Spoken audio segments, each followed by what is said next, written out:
웨슬리표 준설교체 설교 핵심 요약. 이르시되 때가 찼고 하나님의 나라가 가까이 왔으니 회개하고 복음을 믿으라 하시더라. 하나님 나라는 참 믿음과 동일한 의미다. 그렇다면 하나님 나라는 무엇이며 이 나라에 어떻게 들어갈 수 있는가? 하나님 나라가 아닌 것. 하나님 나라는 먹는 것과 마시는 것이 아니다. 이 말이 의미하는 바는 두 가지다. 첫째, 참 믿음은 음식으로 대표되는 율법적 의식이 아니다. 유대인들은 모세의 율법, 특히 먹고 마시는 규정을 열심히 지켜왔다. 유대인 본인들뿐 아니라 이방인에게도 강요했다. 그들은 음식과 관련된 율법을 지키라. 그렇지 않으면 구원을 받을 수 없다고 강조했다. 그러나 참 믿음은 음식 규정을 준수함으로 얻을 수 있는 것이 아니다. 둘째, 참 믿음은 외적인 것이 아니다. 훌륭하고 의미가 있다 해도, 사람들에게 좋은 영향을 미쳐도, 내적인 요소들을 잘 표현한다 해도 외적인 것 자체가 참된 믿음은 아니다. 물론 그것이 참된 믿음을 세우는데 한 방편은 될 수 있다. 연약한 이들에게 도움도 될 수 있다.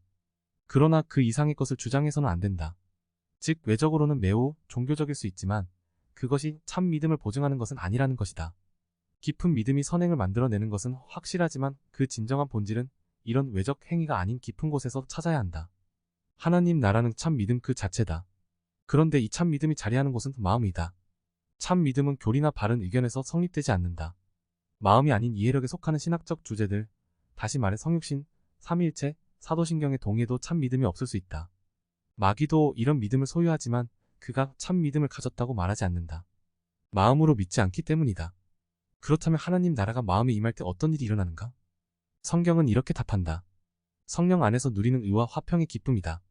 첫째, 하나님 나라는 의다. 여기서 의는 두 가지 요소를 포함한다. 하나는 하나님을 사랑하는 것이요, 다른 하나는 이웃을 사랑하는 것이다.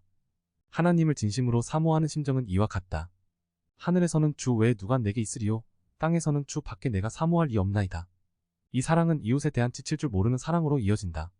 이 둘이 완전한 것을 우리는 의가 이루어졌다고 말한다. 둘째, 하나님 나라는 평강이다. 하나님 나라가 임한 곳에는 하나님의 평강이 함께한다. 이 평강은 사람의 모든 지각을 뛰어넘는 평안이며 현재 일이나 장래 일에 대한 모든 두려움에서 벗어난 근원적인 평강이다. 셋째, 성령 안에서의 기쁨이다. 하나님 나라는 성령이 함께하는 나라다. 그 안에서 죄의 용서가 있고 그리스도를 통한 구원의 확신이 있다.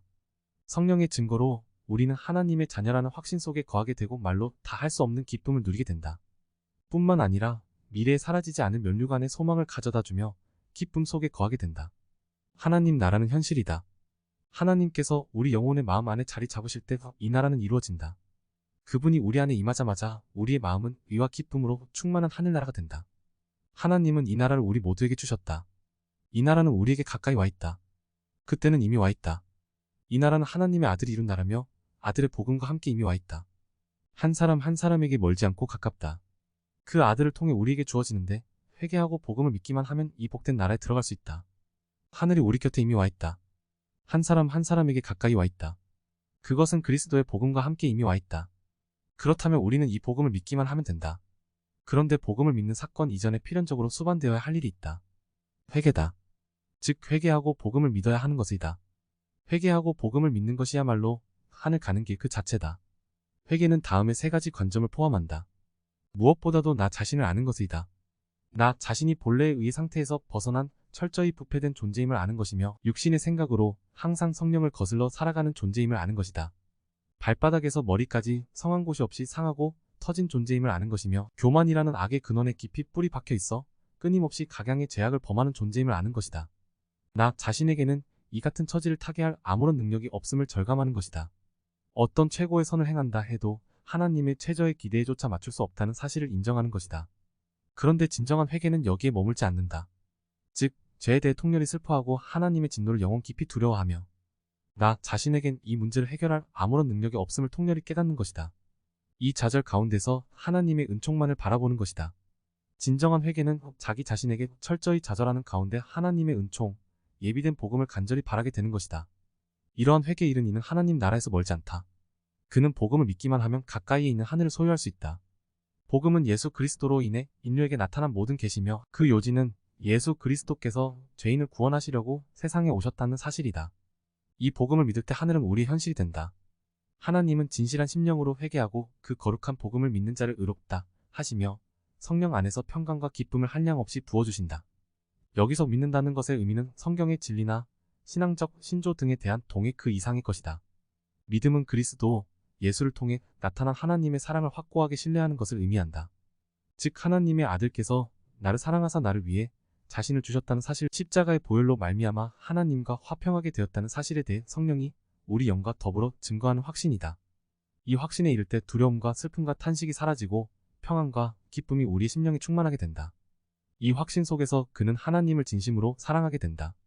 왜냐하면 우리를 먼저 사랑하신 하나님의 사랑이 우리 심령을 지배하기 때문이다. 이 사랑은 형제 사랑으로 이어진다.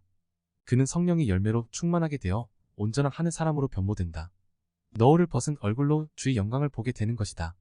세상 사람들은 이런 우리를 이해하지 못하고 비난한다. 이 비난에 동요할 필요가 없다. 누구도 영광의 면류관을 빼앗아 가지 못하도록 하라. 우리 앞에 모든 것을 얻기까지 이룬 것을 지키고 계속 전진하라. 하나님을 알지 못하는 이들의 비난으로 복음을 부끄럽게 생각하지 말라. 무지한 이들을 두려워 말라. 하나님께서 의롭다 하시고 정죄치 아니하는 이 그리스도께서 우리를 위하여 죽으실 뿐 아니라 다시 살아나셔서 하나님 우편에서 대신 간구하신다. 아무리 죄가 클지라도 그 모습 그대로 하나님의 어린 양에게 내어 맡기라. 그때 우리의 구원주 대신 예수 그리스도의 영원한 나라로 들어가는 은혜의 문이 열릴 것이다.